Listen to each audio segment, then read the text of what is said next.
प्यारी सास संगीत जी, प्यार से कहना धन निरंकार जी। प्यारी सास संगीत जी, हमारे सतगुरु जी हमें अपने प्रवचनों में एक कहानी के माध्यम से समझा रहे हैं। दासी भी वही कहानी आप जी के चरणों में रखने जा रही है। आशा है प्रवान करना। प्यारी सास संगीत जी, एक इंसान एक रात को इतने नशे में धुत होकर सड़क पर चल रहा है। वो इतना ज़्यादा नशे में होता है कि वो ठीक ढंग से चल भी नहीं पाता। जब भी वो चलता है तो बार बार गिर जाता है। फिर वो चलता है तो जाकर एक खम्भे में जाकर उसका सिर लगता है। फिर से वो चलता है तो जाकर एक खम्भे में उसका सर लगता है। वहाँ एक खड्डा होता है और वो खड्डे में गिर जाता है। जैसे ही वो खड्डे में गिरता है और कहता है कि सड़क बनाने वालों ने कैसी सड़क बनाई है, इतने इतने तो खड्डे हैं। प्यारी सास संगत जी, कैसे वो इंसान सड़क बनाने वालों में ही कमियां ढूंढ रहा था।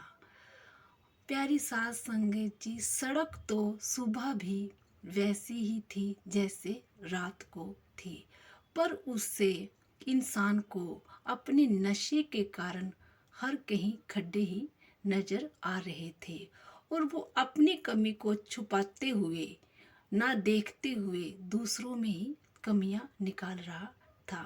प्यारी सास संगत जी, कई बार हम भी ऐसा करते हैं।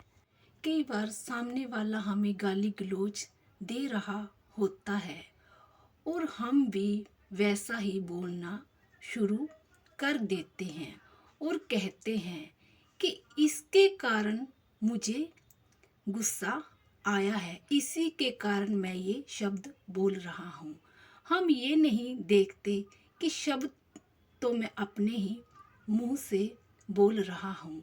हम सामने वाले पे ही थोप देते हैं कि इसके ही कारण मुझे गुस्सा आया था और इसके ही कारण मैंने ऐसे शब्द बोले हैं। प्यारी सास संगत जी, हमारे सतगुरु हमें अपने प्रवचनों में समझाते हैं कि हमें संतमति ही अपनानी है। प्यारी सास संगत जी, जब हम संतमति अपनाते हैं और इस निरंकार प्रभु के एहसास में रहते हैं तो चाहे कोई भी कुछ बोल ले, फिर हम अपने मुख से ऐसे शब्द नहीं बोलते। प्यारी सास संगत जी, हमें सेवा सिमरन सत्संग प्रतिदिन करना है और जैसे ही हमारे सतगुरु के वचन आते हैं उनको कानों से सुनना है और कर्मों में ढालकर उन पर चलना है। प्यारी सास संगत